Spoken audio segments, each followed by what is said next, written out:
Cecil and Nick Fury, two of the superhero archetype that would make difficult decisions that would be even considered immoral by the standards of other superheroes. The satellites can read a terrorist's DNA before he steps outside his spider hole. We're gonna neutralize a lot of threats before they even happen. Thought the punishment usually came after the crime. We can't afford to wait that long. Who's we? They're so close, I figured comparing them and to see actually who is the better character. Now I will analyze both of their actions, and whoever actions are more justifiable, I will consider that to be the superior character and another one to be just a cheap clone. Welcome to the world of the living, clone. So let's start with Nick Fury and him working with D.A. Sinclair. Of course, D.A. Sinclair was a person who traumatized Mark in the season 1, and now in this season 4, working with D.A. Sinclair actively led to reanimants that actually gave Nolan a hard time. And in season 4, guess what? They are the plan B, the next plan right after Nolan, Mark, and Thaddeus and his groups. That is the plan A. That does not work. And guess what? The second line of defense are the reanimant. And now we find out that there are only 37 Viltrumites. So there are 37 of us left. that means that humanity has a much better odds of actually even winning against the Viltrum Empire. So it's entirely because of the Cecil and D.A. Sinclair working together. Now, the sort of a immoral act is not telling Invincible that, hey, D.A. Sinclair is gone, that's over, he will never see the sun ever again. But of course he was working with D.A. Sinclair, but I feel like it's more of a white lie. Like, yeah, you may call him a jerk, but he's right. The humanity will more than likely live because of Cecil, and that's why I think really he's such a cool character, honestly. This action is justified, so let's see if Nick Fury's actions are justified as well. When Phil Coulson dies by the hands of Loki, and he says, these are some of the cards that he wanted you guys to sign, but of course he never got them signed because of the fact that he's now dead.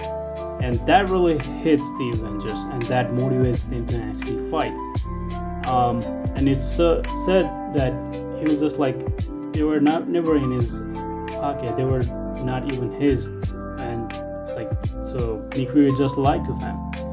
And the thing is, Nick says they actually needed that push so that they would be actually motivated to actually fight. So for the sake of humanity, he would actually even lie and make up this story, which can be considered immoral because their friend just died. And saying that is a bit of a lie, but you know, it's for the better of the humanity.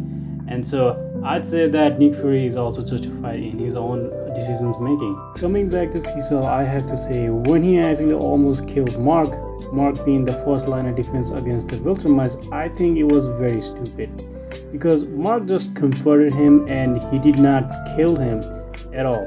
So Cecil fearing some sort of physical retaliation that would result in his death was a little dramatic in my opinion, because Mark followed him slowly from the office to the White Room, and he only became physical when reanimations were attacking him, and that's just it. And finally, when he wanted to leave, well, guess what? Cecil did not decide that Mark can just leave. And when Mark actually wanted to go to the Guardians of the Globe, Cecil actually wanted that to be hidden from the Guardians, and that's why he really wanted to kill him at that point again. And that I feel like is very unjustifiable, because in the end, show itself proves Cecil wrong by Mark actually having him right in his hand. He could easily crush him, but he doesn't. And the fact that Cecil is so worried about a guy who just wanted to actually die rather than conquer his friends and family, like after he did that, I don't think there is any reason for Cecil to do this in the first place, unless, you know, Mark gets brainwashed. So I feel like Cecil was, in this case, completely off character. I feel like his decision making were just completely atrocious, and his following actions will actually further prove that he kind of becomes retarded. And I actually really hate this Cecil. I genuinely find this character infuriating, and I just don't see this character as the character from the previous season. This character is just completely off character. He's character assassinated, and I just do not like this Cecil.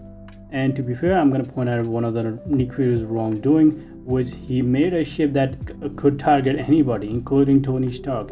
And also on top of that, he did not notice the goddamn Hydra in the ranking of the seal. This could have actually have Tony Stark killed, and that could ultimately mean that the world actually would just die, and Thanos would just succeed much more easier in the first hand, and we could have actually never got the return of the people by Iron Man actually snapping his fingers with the goblin.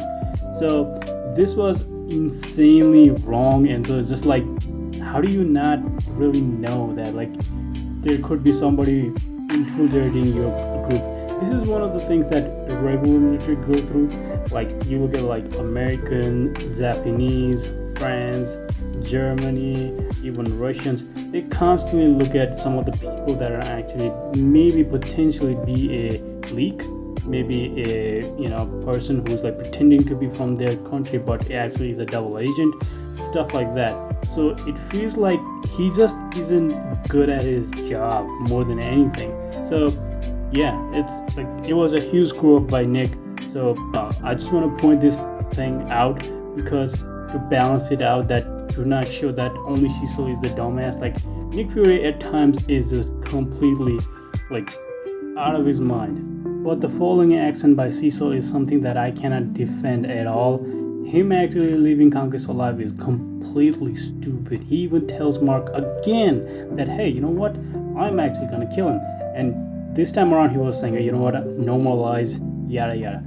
But in the end, he actually kept him alive, and still, he actually practically let him actually go because of the fact that for some reason against Mark he has all these sonic devices in check, but in the presence of Conquest there is none of that. So there is nobody watching and monitoring like, oh, you know what, he's awake, oh, he's alive, just checking his body composition and every single thing. Which, by the way, when Anissa came, they actually were able to analyze her body composition and realize, oh, this person is this much strong, this person is this much capable, and then so they should have seen that the bone density of Conquest and the muscle density of the Conquest is way too much, and he can break through all of the things.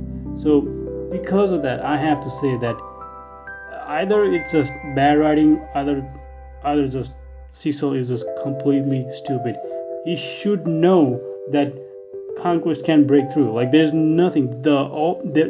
His people know Conquest can escape. So I would say Cecil is such a dumbass in this case that I, as a goddamn normal person, can actually do a better job than Cecil. He is literally so dumb, and there's no defense against this at all. So it just infuriates me that for the sake of story, we have to have Conquest fight Mark again. For that, we actually character assassinate Cecil. Cecil would not be this fucking stupid at all, but for some reason writer had him be that stupid. So I just can't defend this at all. So I would say after this, there's no shot. Like Nick Fury is just that much better.